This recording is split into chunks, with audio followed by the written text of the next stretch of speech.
మా ఊరు పండగ అండి. పండగ సందర్భంగా ఇవాళ నేను మష్రూమ్ కర్రీ చేస్తున్నాను. 2 ప్యాకెట్లు తీసుకున్నాను. దానికి కావాల్సిన సామాగ్రి అండి, ఇదిగోండి గసగసాలు, ధనియాలు, చెక్క ముక్క అండి, తేజ్పత్తి ఆకు, 4 ఏలక్కాయలు, చెక్క, లవంగాలండి ఒక 8. ఇప్పుడు ఈ మసాలా చేసుకొని కొబ్బరి అండి, చిన్న చిప్ప, హాఫ్ చిప్ప కొబ్బరి వేసుకొని మసాలా చేసుకుందాం.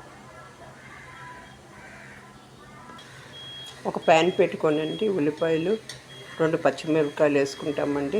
పోపు దినుసులు వేసుకొని అప్పుడు ఉల్లిపాయలు పచ్చిమిరపకాయలు వేసుకొని మనం బాగా వేగనిద్దాము. ఇప్పుడు మసాలాని వేస్తాను నేను. మసాలాని వేసేసి ఇప్పుడు టమాటాలు కోసుకొని వేసుకుందామండి. చూడండి, మగ్గుతున్న ఈ మష్రూమ్ కర్రీలో ఇప్పుడు మనం టమాటా మగ్గిపోయింది.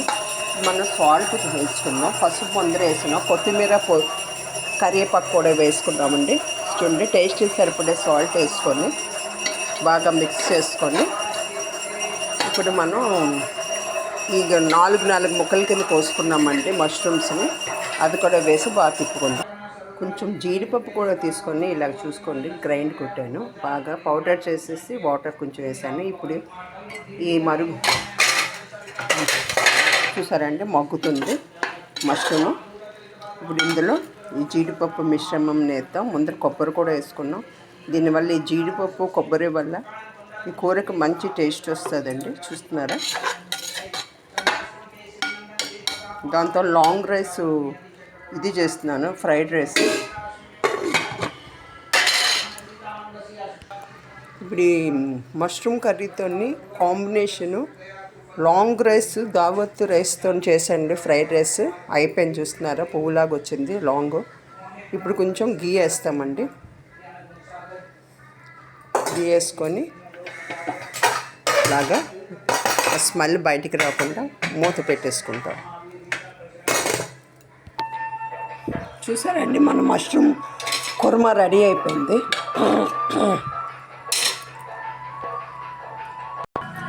అమ్మవారి ప్రసాదానికండి చలివిడి, పచ్చ చలివిడి ఆవిడకి ఇష్టం కదండి. అందుకని రాత్రి బియ్యం నానబెట్టుకొని గుడ్డ మీద ఆరబెట్టుకున్నాను. ఇంకా పిండి కొట్టుకున్నాను, మీకు చూపిస్తాను చలివిడి, పచ్చ చలివిడి చేసే విధానం. ఇదిగోండి, పిండి నేను మిక్సీ కొట్టేసుకున్నాను. బెల్లంతో చేద్దాం అనుకుంటున్నాను. బెల్లం సన్నగా తురుముకున్నాను, మిక్సీలో వేసుకుందాం. ఈ కొట్టుకున్న బెల్లం వేసేసుకున్నాం కదండి. ఇప్పుడు పిండిలో ఆవు నెయ్యి వేసుకుందాం. కొంచెం చూసారా, ఆవు నెయ్యి వేసుకుందాం. కొంచెం ఆవు పాలు వేసుకొని ఉండలా కట్టుకుందాం. కొంచెం వేసుకోవాలి పాలు, లేకపోతే జారుడుగా అయిపోతుంది సలివిడి. చూసారండి, బెల్లం సలివిడి రెడీ అయిపోయింది అమ్మవారికి ప్రసాదం. అమ్మవారికి కొమ్ము శనగలు అంటే కూడా కొంచెం చాలా ఇష్టం కదండి. అందుకని రాత్రి కొంచెం నానబెట్టుకున్నాను. పొద్దున్నే 2 విజిల్స్ వచ్చాక బాయిల్ చేసుకున్నాను. ఇప్పుడు తాలింపు పెట్టుకుందామండి. దీన్ని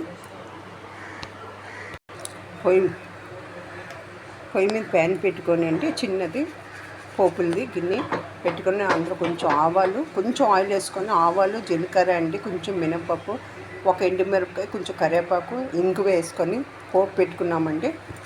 ఇప్పుడు దీన్ని దాంట్లో మిక్స్ చేసిద్దాం. చూసారు,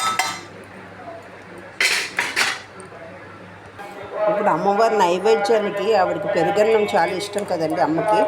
అందుకనేసి నేను రైస్ వండుకున్నానండి. దాంట్లో రైస్లో సాల్ట్ వేసి వండేసుకున్నాను. ఇప్పుడు దాని మీద పచ్చిమిరపకాయలు, చిన్న అల్లం, ఒక 6 పచ్చిమిరపకాయలు, కొంచెం చిన్న అల్లం ముక్క, కొంచెం కరివేపాకు వేసుకుందామండి. రైస్లో సాల్ట్ వేసుకొని ఉడకపెట్టేసుకుని ఇప్పుడు తాలింపు పెట్టుకుందామండి. అప్పుడు పెరుగు కలుపుకుందాం లాస్ట్లో. ఇదిగోండి, ఇప్పుడు మనం పెరుగు ప్యాకెట్లో 2 తీసుకొని దాన్ని బాగా చిలుకంతో చిలుక్కొని సాల్ట్ వేసుకున్నామండి. ఇప్పుడు తాలింపు వేసుకుందాం. పోపు పెట్టుకున్నామండి. ఇంగువ, ఆయిల్ వేసుకొని ఇంగి వేసుకున్నాము. కొద్దిగా మినపప్పు, కొద్దిగా శనగపప్పు, కొంచెం ఆవాలు, ఎండుమిరపకాయలు అండి, ఇంగువ, అంతేనండి. ఇప్పుడు ఇది వేగాక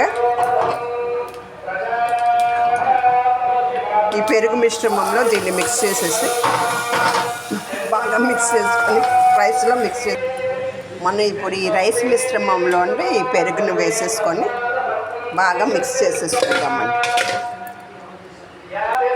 ఇప్పుడు పోపు రెడీ అండి, రైస్ రెడీ అండి. పెరుగన్నం తాలింపు పెట్టేసాము. అమ్మవారికి చాలా ఇష్టం ఇది.